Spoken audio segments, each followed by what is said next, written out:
नमो बुद्धाय। Hello दोस्तों, मेरा नाम है जयप्रकाश और आप सुन रहे हैं रीडर सनी। आज हम भगवान बुद्ध और उनका धर्म की चर्चा करेंगे। पहला खंड, सिद्धार्थ गौतम बोधिसत्व किस प्रकार बुद्ध बने। पहला भाग, जन्म से प्रवच्चा। ईसा पूर्व 6ठी शताब्दी में उत्तर भारत सर्वप्रभुत्व संपन्न एक राज्य न था। देश अनेक छोटे बड़े राज्यों में बटा हुआ था। इनमें से किसी किसी राज्य पर एक राजा का अधिकार था, किसी किसी पर किसी एक राज्य का अधिकार न था।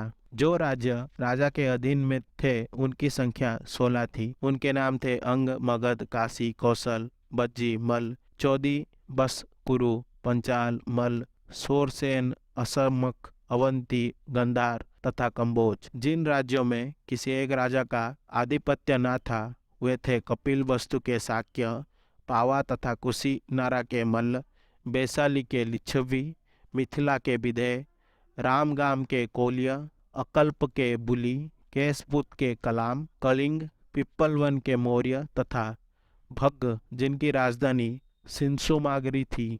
जिन राज्यों पर किसी एक राजा का अधिकार था वे जनपद कहलाते थे और जिन राज्यों पर किसी एक राजा का अधिकार न था वे संघ या गण कहलाते थे। कपिल वस्तु के शाक्यों की शासन पद्धति के बारे में हमें विशेष जानकारी नहीं है। हम नहीं जानते कि वहाँ प्रजातंत्र था अथवा कुछ लोगों का शासन था। इतनी बात हम निश्चयपूर्वक कह सकते हैं कि शाक्यों के जनतंत्र में कई राज परिवार थे और वे एक दूसरे के बाद क्रमश शासन करते थे।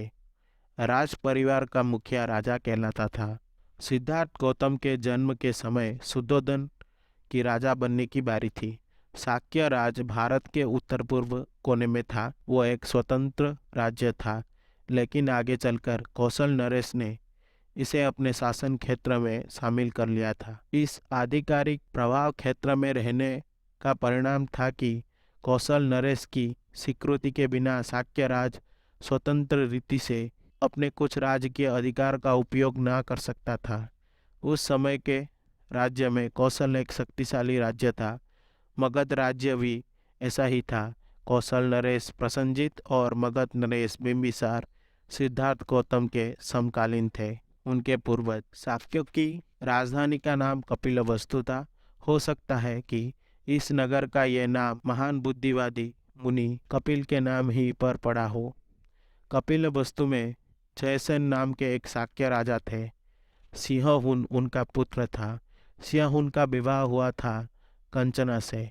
उसके 5 पुत्र थे, शुद्धोधन, धतोधन, शुक्लोधन, शाक्यदोन तथा अमितोधन। 5 पुत्र के अतिरिक्त सिंहहुन की 2 लड़कियां थी, अमिता तथा प्रमिता। परिवार का गोत्र आदित्य था। शुद्धोधन का विवाह महामाया से हुआ था। उसके पिता का नाम अंजन था और माँ सुलक्षण। अंजन कोल्य थी और देवदह नाम की बस्ती में रहता था। शुद्धोधन बड़ा योद्धा था। जब शुद्धोधन ने अपनी वीरता का परिचय दिया तो उसे एक और विवाह करने की अनुमति मिल गई। उसने महाप्रजापति को चुना। महाप्रजापति महामाया की बड़ी बहन थी। शुद्धोधन बड़ा धनी आदमी था। उसके पास बहुत बड़े बड़े खेत थे और नौकर चाकर भी अनगिनत थे। कहा जाता कि उसने खेतों को जोतने के लिए उसे 1000 हल चलवाने पड़ते थे। वो बड़े अमन चैन की जिंदगी बसर करता था। उसके कई महल थे। सिद्धार्थ गौतम ने शुद्धोधन के घर में जन्म ग्रहण किया था। उनके जन्म की कथा इस प्रकार है। शाक्य राज्य के लोग आषाढ़ के महीने में एक महोत्सव मनाया करते हैं। इस उत्सव में क्या राजा क्या प्रजा सभी सम्मिलित होते थे। सामान्य रूप से ये महोत्सव 7 दिन तक मनाया जाता था। एक बार महामाया ने उत्सव को बड़े ही आमोद प्रमोद के साथ, बड़े ही शान शौकत के साथ, फूलों के साथ और सुगंधियों के साथ मनाने का निश्चय किया। उसमें नशीली वस्तुओं का सर्वथा परित्याग था। 7वें दिन वो प्रातःकाल उठी, सुगंधित जल से स्नान किया, 4 लाख कार्षिणों का दान किया, अच्छे से अच्छे गहने कपड़े पहने, अच्छे से अच्छे खाने खाए, व्रत रखे। तदंतर वो खूब सजे सजाए शयनागार में सोने के लिए चली गई। उस रात शुद्धोधन और महामाया निकट हुए और महामाया ने गर्भ धारण किया। राजकीय शैया पर पड़े पड़े उसे नींद आ गई। निद्राग्रस्त महामाया ने एक स्वप्न देखा। उसे दिखाई दिया कि चतुर्दिक महाराजिक देवता उसकी शैया को उठा ले गया और उन्होंने उसे हिमबंद प्रदेश में एक साल वृक्ष के नीचे रख दिया। वे देवता पास खड़े हैं।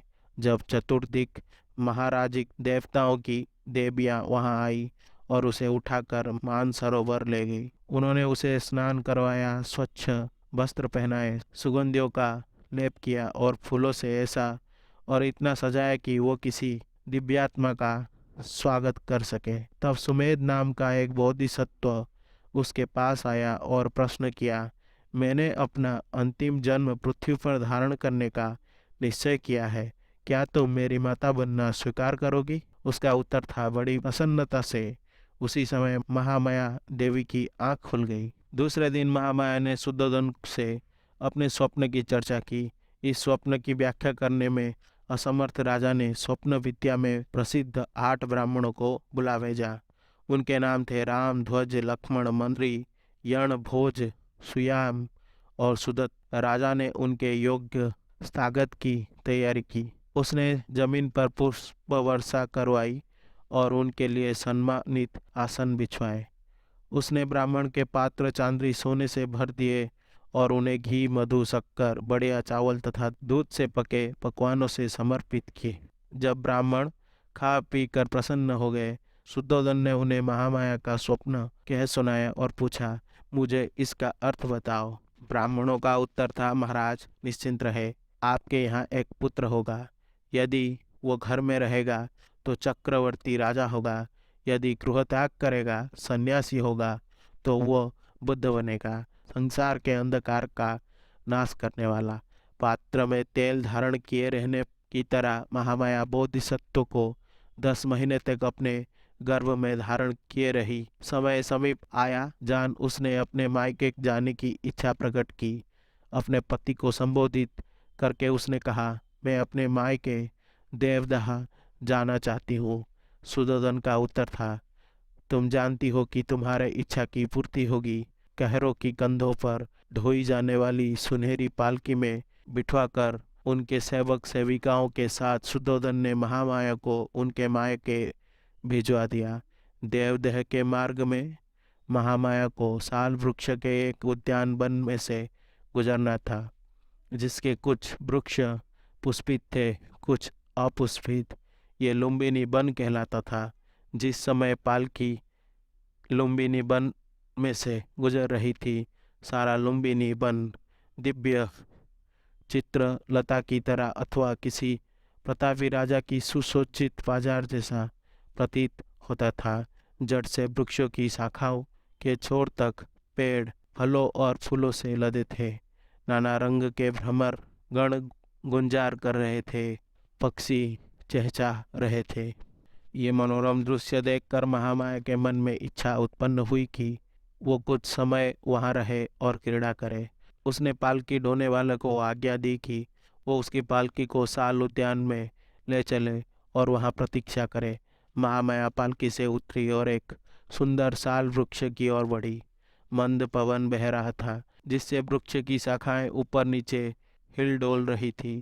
महामाया ने उनमें से एक को पकड़ना चाहा। भाग्यवश एक शाखा काफी नीचे झुक गई। महामाया ने पंजों के बल खड़े होकर उसे पकड़ लिया। तुरंत शाखा ऊपर की ओर उठी और उसका हल्का सा झटका लगने से महामाया को प्रसन्न वेदना आरंभ हुई। उस साल वृक्ष की शाखाएं पकड़े खड़े ही खड़े महामाया ने एक पुत्र को जन्म दिया। 563 ईसा पूर्व में बैसाख पूर्णिमा के दिन बालक ने जन्म ग्रहण किया। शुद्धोधन और महामाया का विवाह हुए बहुत समय बीत गया था, लेकिन उन्हें कोई संतान ना हुई थी। आखिर जब पुत्र लाभ हुआ तो केवल शुद्धोधन और उसका परिवार द्वारा बल्कि सभी शाक्यों द्वारा पुत्र जन्म उत्सव बड़े ही शानवान और बड़े ही ठाट बाट के साथ अत्यंत प्रसन्नतापूर्वक मनाया गया। बालक के जन्म के समय अपनी बारी से शुद्धोधन पर कपिलवस्तु का शासन करने की जिम्मेवारी थी। वो राजा कहलाया और इसीलिए स्वाभाविक तौर पर बालक भी राजकुमार। इसी कड़ी में हम आगे असीता का आगमन दूसरे भाग में सुनेंगे। अगर आपको मेरी वीडियो पसंद आई तो इसे लाइक करें और शेयर करें और ऐसे वीडियोस देखने के लिए मेरे चैनल को सब्सक्राइब करें।